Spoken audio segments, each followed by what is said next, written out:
Story and character development have always been hallmarks of LucasArts. It's one of the things that we really have been focused on since the inception of the company. When we first started working on what would ultimately become The Force Unleashed, we wanted to be a continuation of the Star Wars saga. We wanted to be a new chapter in the Star Wars saga. And I felt very strongly that this time period between episodes 3 and 4 was very fertile. You've got the Emperor putting all of his plots in motion. Do what must be done. We've got Vader hunting down the last of the Jedi. We've got questions like, what are Princess Leia and Bail Organa doing during this time period? We got the Death Star being built. So all of those things kind of came together in our minds as we started working on the story.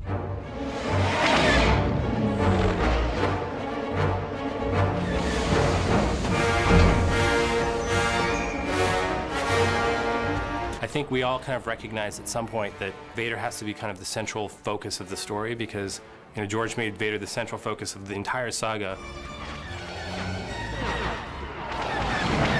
We kind of wanted to open the game with a bang and really wanted to get people's attention, and we allow you to start the beginning of the game as Vader. So the first thing that happens when the player picks up the control is Darth Vader arriving on Kashyyyk because he knows that there is a Jedi that the Wookiees are hiding. The Jedi, of course, puts up quite a fight and is really one of the first unleashed opponents that you face in the game. Vader senses something's a little bit off. He senses that there's somebody more powerful nearby. And so Vader just picks up his saber and he just goes to make the final blow, and then suddenly the saber gets pulled out of Darth Vader's hand, which we've never seen happen before. And Vader, of course, whips around. He looks down and he sees this little boy. When that happens and you realize it's just this kid, that's very powerful. Obviously, this child, the Force is really, really strong with them. It stops you, and you're like, what is going to happen?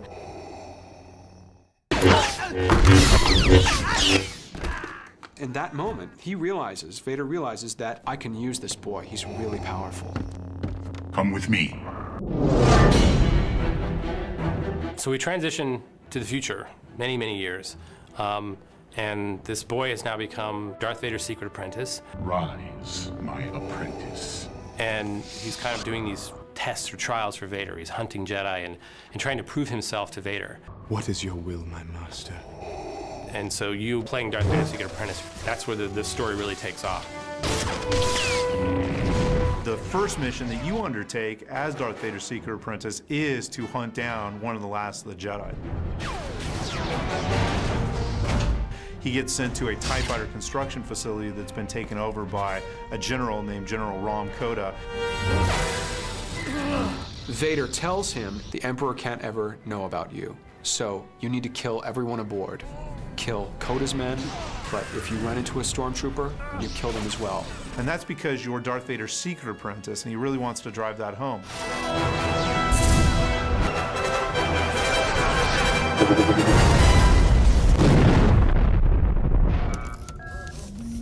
Roxy, give me the time.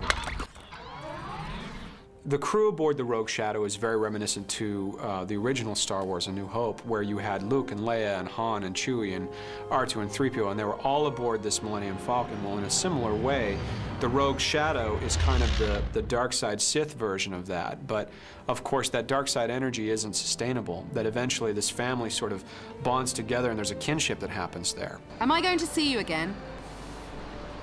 Probably not, no. Obviously, this time period also includes the birth of the Rebellion, this ragtag group of freedom fighters that will ultimately oppose the Emperor and Darth Vader in Episode 4.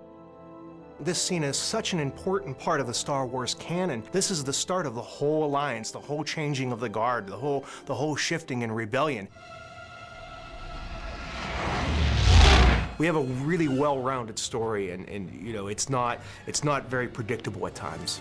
There's a lot of surprises. You may think you're going down one way, and you'll find yourself in another. And I think the character development and the choices that you make in the dark and light side will come across not only through the story, but the actions that you may take. Everything we want to do is to to kind of further the lore of Star Wars and to really make this a part of the saga. I think the story gives you new understanding about characters like Darth Vader and the Emperor, and new insight into the time period between Episode 3 and 4 as well. You can't wait to find out what's going to happen next.